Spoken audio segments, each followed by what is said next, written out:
Hello everyone. Today I am going to start with the Sales of Goods Act 1930. The provision of this act was earlier part of Indian Contract Act from section 76 to section 123, which got repealed, and now a separate act has been established, that is Sales of Goods Act 1930, and it came into force on 1st July 1930. So we'll start with the first topic of this act, that is contract of sale. What is contract of sale? This has been defined under section 4 subclause 1, which talks about a contract of sale is a contract whereby the seller transfers or agrees to transfer the property in the goods to the buyer for a price. यहाँ पे seller होता है, वो transfer करता है या agree करता है ट्रांसफर करने के लिए the goods, the property in the goods to the buyer for a price. Okay, suppose I went to a market. Okay, मैं शॉप में गई, वहां मैंने एक नोटबुक शॉपकीपर से बोला कि भैया मुझे एक नोटबुक दे दो. उसने मुझे नोटबुक दिखाया एंड उसका अमाउंट बताया. ठीक है, उसने मुझे प्राइस बताया. तो हम जनरली क्या करते हैं, प्राइस मनी देते हैं, पैसे देते हैं और वो सामान ले लेते हैं. तो द मोमेंट मैंने उसको पैसे हैंड ओवर किए, उसने मुझे गुड्स दिया, I get the ownership of that good. ठीक है, अब मैं उसको ये नहीं बोलूंगी मैं उसको 2 महीने बाद भैया आपको वापस कर देती हूँ. ऐसा नहीं होता है ना. मैं उससे हमेशा हमेशा के लिए वो नोटबुक ले लेती हूँ और बदले में उसको पैसे दे देती हूँ. Right, so this is contract of sale. उसने मुझे ट्रांसफर किया, ओके, और मैंने ले लिया वो गुड्स और ओनरशिप में, ना कि सिर्फ 1-2 महीने के लिए. सिर्फ पोजेशन नहीं लिया, मैं उसकी ओनर हो गई हूँ और मैंने उसको प्राइस दे दिया. This is contract of sale. Now we come to the essentials of contract of sale. There are 4 essentials of contract of sale. Number 1, there must be 2 parties. Okay, I'll explain you. There must be 2 parties. First, seller, and second is the buyer. Section 2 subclause 30 talks about who is seller. A seller is a person who sells or agrees to sell the goods. Okay, जो cell करता है या agree करता है cell करने के लिए कोई भी goods. And buyer has been provided under section 2 sub class 1, which who is buyer, a person who buys और agrees to buy the goods. जो खरीदता है उस गुड्स को या अग्री करता है कि I will by that good. So this is a bilateral contract, क्योंकि यहाँ पे एक सेलर होगा और एक बायर होगा. सेलर गुड्स को ट्रांसफर करेगा, ठीक है, उसको बेचेगा, और बायर उस गुड्स को खरीदेगा. Okay, so there must be 2 parties. But in some circumstances, suppose in the execution of decree, अगर किसी पर्सन का गुड्स उसमें सेल हो रहा है, then he has the right that he can purchase his own goods also.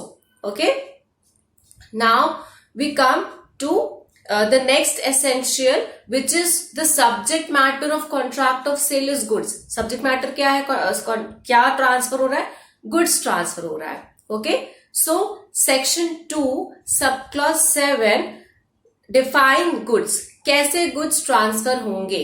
Okay, so in this there are different types of goods such as shares and stocks, growing crops, grass, all the movable properties, all the movable goods.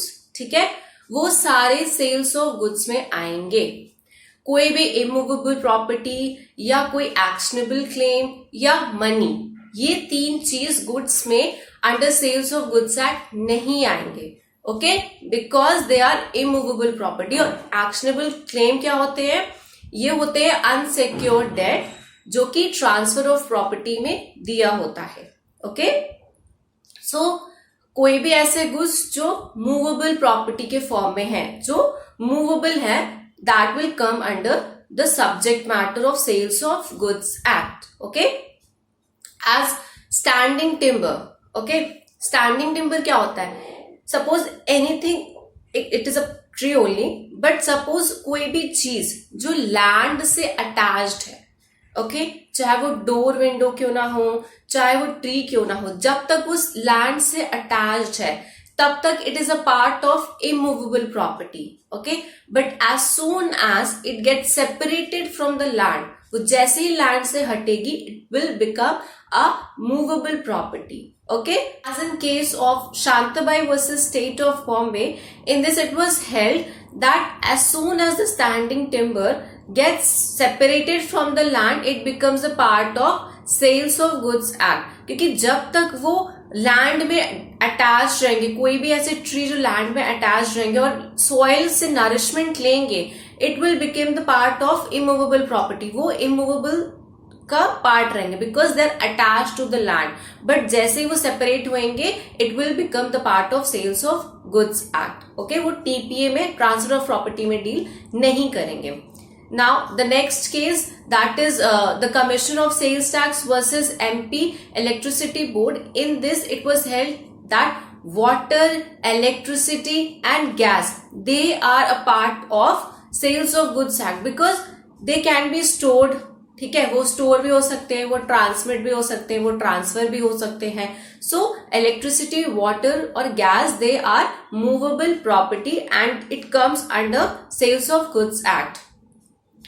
Fixed deposit, ठीक है, fixed deposit, railway deposit, all these are sales, all these comes under sales of goods act. Lottery ticket, it has been provided under case H. Anraj versus State of Tamil Nadu. In this, it was held that lottery ticket जो होती है वो भी एक movable property होती है and it comes under sales of goods act. Okay, that is क्योंकि यहाँ पे एक right to participate करने का एक बायर को राइट है जो कि वो सेलर से परचेज करता है। लॉटरी टिकट वो परचेज करता है फ्रॉम द सेलर प्राइस के कंसिडरेशन में। So it is a part of sales of goods act. Now we come to the kinds of goods. क्या कौन कौन से काइंड्स होते हैं गुड्स के? So it has been provided under section 6 sub clause 1 that the goods can be existing goods and future goods also. Okay, existing goods क्या होते हैं? जो कि सेलर ओन्ड करता है या पजेस्ट करता है eight the time of making of contract. Okay, जब कॉन्ट्रैक्ट बना है उस टाइम उसके पास उस गुड का पोजेशन हो या ओनरशिप हो। सपोज ए ने बोला कि मैं आपको 100 बैग्स ऑफ व्हीट दूंगा जो मेरे गोडाउन में रखी हुई है। ओके, सो यहाँ पे क्या है? यहाँ पे वो एग्जिस्टिंग गुड्स है बिकॉज उसके गोडाउन में ऑलरेडी वो व्हीट रखी हुई है। So this is existing good. And the future goods which is not owned और processed at the time of making of contract. ठीक है, जिसकी मैन्युफैक्चरिंग या जिसकी पोजेशन कुछ टाइम के बाद आएगी, फ्यूचर डेट में आएगी। सपोज मैंने विंटर में ए ने विंटर में बोल दिया कि भाई जब मैंगो जब आएंगे, प्रोडक्शन होगा, तब मैं आपको गर्मियों में मैंगोज दूंगा। Okay, so in this it is a future good जो कि वो आएंगे, बनेंगे तो फिर मैं आपको ट्रांसफर करूंगा। अभी it is not in existence, this is future goods. Now the specific good and uncertain goods. Specific goods has been provided under section 2 subclause 14 which talks about goods which are identified and agreed upon at the time of contract of sale. जब contract हुआ है उस time ही उस goods को identify कर दिया जाता है या अग्री कर दिया जाता है कि इसी गुड का ट्रांसफर होगा, दैट इज स्पेसिफिक गुड्स। जैसे सपोज ए सेलर है, सेलर के पास बहुत सारे हॉर्सेस है, बी क्या करता है? बी बोलता है कि मुझे आपके सिर्फ व्हाइट हॉर्सेस चाहिए। तो यहाँ पे क्या, यहाँ पे स्पेसिफिक गुड्स हो गए व्हाइट हॉर्स, तो seller will transfer only the white horses to B. Okay, now unascertain goods क्या होते हैं? जो आइडेंटिफाई नहीं होते हैं या जो अग्री नहीं करते जब कॉन्ट्रैक्ट होता है। Suppose A is a seller, seller के पास 100 बैग्स ऑफ वीट्स है या 1000 बैग्स ऑफ वीट्स है, बी क्या बोलता है बायर कि आप मुझे उसमें से 100 बैग्स दे दो। ना उसने कुछ बताया कि कौन से क्वालिटी वाले चाहिए, ना उसका रेट बताया, बस उसने बोल दिया कि मुझे उनमें से 100 बैग्स ऑफ वीट्स दे दो। सो this is uncertain goods, because यहाँ पे स्पेसिफिक गुड्स नहीं हुए। Section 18 also talks about that uncertain goods जो होते हैं वो असर्टेन बनेंगे तभी ट्रांसफर होगा। ओके यहाँ पे अगर कलेक्शन ऑफ बहुत सारे गुड्स है तो हम उनमें से कुछ गुड्स को पिकअप करेंगे जो कि असर्टेन होंगे, and then only will transfer that goods to the buyer. This has been provided under section 18. We come to the third essential, that is transfer of property in the goods. So here it means what is property, which has been provided under section 2 subclause 11, that property here means general property and not the special property. ठीक है, general property कौन सी property होती है जिसमें ownership होता है, ना कि पोजेशन या बाकी सारे right. So here in sales of goods act it is important कि ओनरशिप ट्रांसफर होनी चाहिए गुड्स के साथ। Okay, and in this the transfer of property in the goods may be either at the time of making of contract or at the later time. ठीक है, यहाँ पे immediate transfer भी हो सकता है which will be the contract of sale, and अगर कोई बाद का टाइम फिक्स हुआ हो या कोई ऐसी कंडीशन पे डिपेंड हुआ हो transfer, then it will call agreement to sell, because यहाँ पे अग्रीमेंट हो गया है बट एक्चुअल सेल नहीं हुआ है। This has been provided under section 4 sub clause 3। ठीक है, जो कि किसी टाइम पर्टिकुलर टाइम पे डिपेंड हुआ है ट्रांसफर या किसी कंडीशन पे डिपेंड हुआ है, then this will be the agreement to sell. Okay, यहाँ पे सेल एक्चुअल सेल नहीं हुआ है बट अग्रीमेंट हो गया है। Okay, so this is transfer of property जिसमें ओनरशिप ट्रांसफर होगी, और चाहे वो तुरंत हो सकती है, इमीडिएट ट्रांसफर हो सकता है, या कोई फ्यूचर टाइम या किसी कंडीशन पे डिपेंडेंट होगा। Okay, now we come to the fourth essential which is the consideration, that is price. क्या गुड्स के बदले में हमें क्या देना है, हमें मनी देना है। Okay, so this the price has been provided under section 2 sub clause 10, which means the money consideration. Okay, sales of goods act में यहाँ goods के बदले money दिया जाएगा। Okay, because अगर हम इसको बिना money consideration के देंगे तो ये गिफ्ट हो जाएगा, बिकॉज यहाँ पे सिर्फ ट्रांसफर हो रहा है बट पैसे नहीं दिए जा रहे हैं, सो वो गिफ्ट कहलाएगा, ना कि वो सेल्स ऑफ गुड्स एक्ट में आएगा। Okay, and section 9 talks about the ascertainment of price. Price कैसे फिक्स होगा, तो सेक्शन 9 क्या कहता है, या वो बायर और सेलर ने आपस में अग्री कर लिया हो कि भाई ये फिक्स प्राइस है, जो कि जनरल रूल है। ओके, ये फिक्स प्राइस है, हम इसमें गुड्स लेंगे, या तो ये उन लोगों ने आपस में डिसाइड कर लिया हो, या कोई ऐसा अग्री टर्म्स किया हो कि जब मैं सेल करूंगा आपसे, जो भी उस टाइम मार्केट प्राइस होगा आप उसमें गुड्स को ले लेना, उस प्राइस में आप गुड्स को ले लेना। ठीक है, अगर अग्रीमेंट टू सेल हुआ है तो वहां पे जो भी प्रेवलेंट जो मार्केट प्राइस रहेगा आप उसमें वो गुड्स परचेज कर लेना। बायर अग्री करता है तो वो एक सेकेंड वे हो गया प्राइस असर्टेन करने का। थर्ड क्या होता है, जब ना कोई अग्रीमेंट हुआ हो, ना किसी पे डिपेंडेंट हो, then in that case buyer will pay the reasonable amount, जो कि उस गुड के लिए सूटेबल अमाउंट होगा, buyer will pay that amount. Now we come to section 10 which talks about the valuation by the third party. यहाँ पे क्या होता है, यहाँ पे जो गुड्स का वैल्यू होता है वो थर्ड पार्टी डिसाइड करती है, ना वो सेलर डिसाइड करता है ना वो बायर डिसाइड करता है, वो थर्ड पार्टी डिसाइड करती है।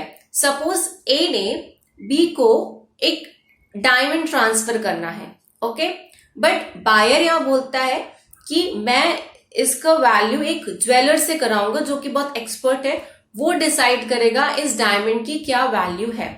सेलर अग्री विद दैट, ठीक है, आप पता लगवा लो। तो यहाँ पे जो उस गुड का, उस डायमंड का जो वैल्यूएशन है, that will be decided by the jeweller. ठीक है, एंड सपोज अगर सेलर ने बायर को गुड्स ट्रांसफर करे हैं या पार्टली गुड्स ट्रांसफर किए हैं, then in that case buyer will have to pay the amount to the seller. जो फिर सेलर बोलेगा उसको वो अमाउंट देना पड़ेगा अगर उसके पास ऑलरेडी गुड्स का पोजेशन है। Okay, and now we come to the section 10 sub clause 2 which talks about कि अगर कोई भी पार्टी जो थर्ड पार्टी को हिंड्रेंस डाल रही है या उसको रोक रही है वैल्यूएशन डिसाइड करने में, ठीक है, सपोज सेलर अगर उसको थर्ड पार्टी को सोच रहा है कि सस्ते में ना भिजवा दे तो उसको वो हिंड्रेंस दे रहा है या उसको डिसीजन देने में डिस्टर्ब कर रहा है या उसको मना ही कर दे रहा है, ठीक है, तो in that case buyer has the right that he can sue the seller or he can avoid the contract. Okay, this has been provided under section 10. ये हो गए 4 essentials. Now section 5 क्या कहता है कि how contract of sale can be made. यहाँ पे section 5 sub clause 1 क्या कहता है कि तुरंत इमीडिएट डिलीवरी भी हो सकती है। पहले तो प्राइस फिक्स होगा, फिर उसका एक्सेप्टेंस होगा, ठीक है, एंड चाहे वो इमीडिएट डिलीवरी या इमीडिएट पेमेंट हो सकता है। एज हम जब शॉप में जाते हैं तो हम तुरंत पैसे देते हैं और तुरंत हमको डिलीवरी मिलती है जनरली। ओके, या फिर इंस्टॉलमेंट में हमने डिलीवरी करी है या इंस्टॉलमेंट में हम पे कर रहे हैं। As in case of EMI में क्या होता है, हमें डिलीवरी मिल जाती है लेकिन हम पेमेंट क्या करते हैं, पेमेंट हम इंस्टॉलमेंट में करते हैं। तो ये भी एक वे है पेमेंट करने का, डिलीवरी लेने का। या फिर डिलीवरी और पेमेंट दोनों मान लो पोस्टपोन हो गए, दोनों बाद की डेट में हो गए।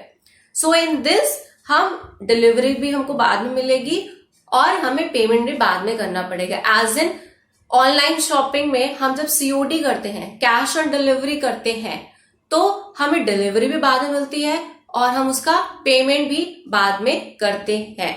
सो this has been provided under section 5 sub clause 1. Now we come to section 5 sub clause 2 which talks about that the contract of sale can be expressly given or impliedly. चाहे वो expressly हो सकता है, चाहे वो impliedly हो सकता है, चाहे वो partly expressly, चाहे वो partly impliedly. Now we come to the effects of good perishing. जब goods खराब होंगे तो उसमें क्या condition होगी. Section 7 talks about that the good perishing before making of contract. Suppose A ने बी से कॉन्ट्रैक्ट किया कि भाई मेरे गोडाउन में गुड्स रखे हैं, राइस रखी हुई है, मैं उसको आपको सेल करना चाहता हूं या मैं आप सेल करूंगा, बट यहाँ पे जो गोडाउन में राइस रखी है वो रेन से स्पॉइल हो गई है, वो पेरिश हो गई है, but seller was not aware of that thing. उसने कॉन्ट्रैक्ट कर लिया, तो जब उसने कॉन्ट्रैक्ट किया उस टाइम ही सब्जेक्ट मैटर जो गुड्स थे वो खराब हो चुके थे.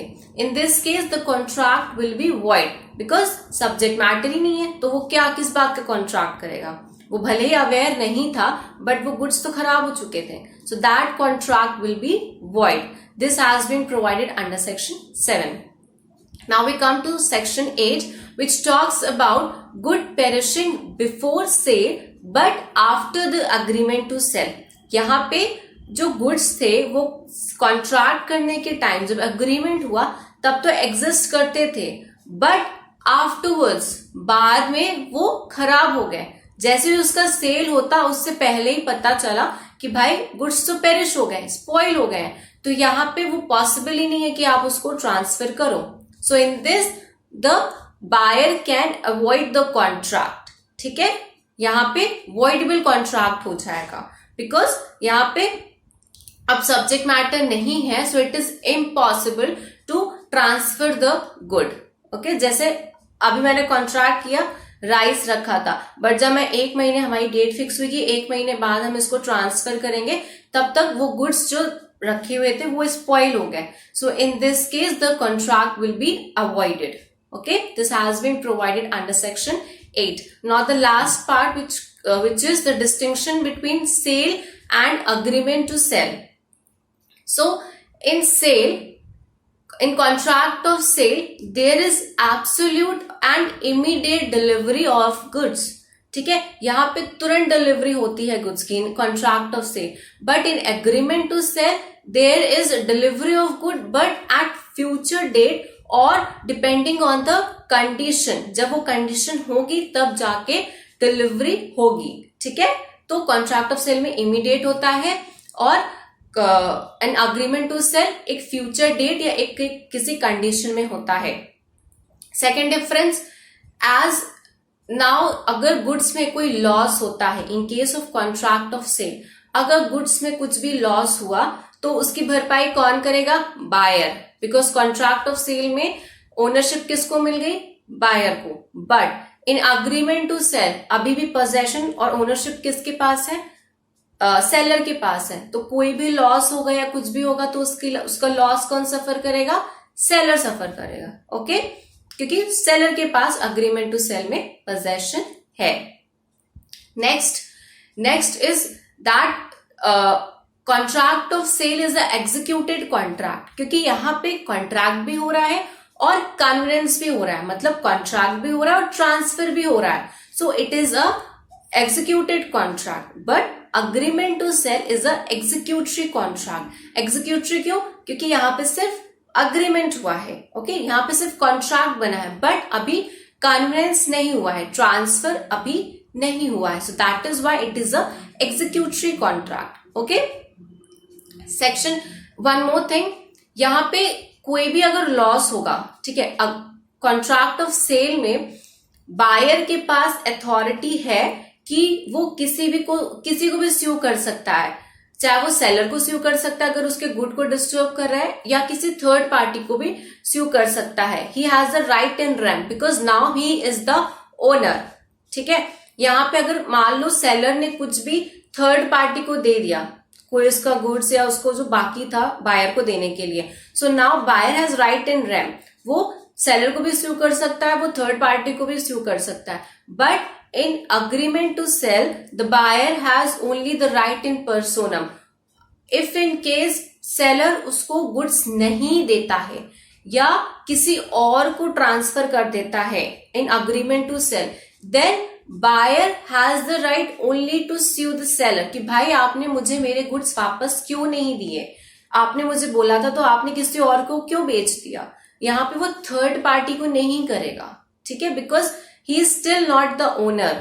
वो सिर्फ सेलर को स्यू कर सकता है कि अब आप मुझे पैसे वापस दो, या तो उससे पैसे वापस मांगेगा, कुछ भी एडवांस में नहीं दिया था, बट वो यहाँ पे थर्ड पार्टी को स्यू नहीं कर सकता है। So this is the difference between contract of sale and agreement to sell. One more difference that is contract of sale and hire purchase. Contract of sale में क्या होता है कि यहाँ पे ट्रांसफर इमीडिएट हो जाता है, बट हायर परचेज में क्या होता है कि ट्रांसफर एक पोजेशन का होता है। ठीक है, कि आप उस गुड्स को पोजेस करो, आप हर इंस्टॉलमेंट पे करना, and the hirer has a choice कि चाहे वो उसको कुछ टाइम को यूज करके वापस कर सकता है, चाहे वो उसको परचेज कर सकता है, but he is not a buyer in hire purchase because उसके पास अभी भी ऑप्शन है। ठीक है, यहाँ पे in contract of sale seller जैसे ही उसको देता है पोजेशन या ओनरशिप देता है, वैसे ही उससे कोई मतलब नहीं है उस गुड्स का। ठीक है, बट इन हायर परचेज अगर हायर जो होता है वो अगर उसने कुछ भी गलती कर दी जिसके पास गुड्स है, तो the person who delivers that good he has the right कि वो उससे वापस ले ले गुड्स को। हायर परचेज के केस में, कॉन्ट्रैक्ट ऑफ सेल में ऐसा कुछ भी नहीं होगा। ठीक है, अब बायर के पास ही अथॉरिटी है, वो ही ओनर है। हायर परचेज में क्या होता है, उसके पास वो लास्ट इंस्टॉलमेंट ना दे और उस डिलीवरी को वापस कर दे। As in case of bailment, use किया उसको वापस कर दिया, जरूरी नहीं कि वो उसको खरीदे। ठीक है, बट ये कंडीशन कॉन्ट्रैक्ट ऑफ सेल में नहीं है। एक बार दे दिया तो बायर ओनर हो गया। So these was the difference between contract of sale and hire purchase and agreement to sell and the contract of sale. Okay, and the essentials, 4 essentials of contract of sale. Thank you.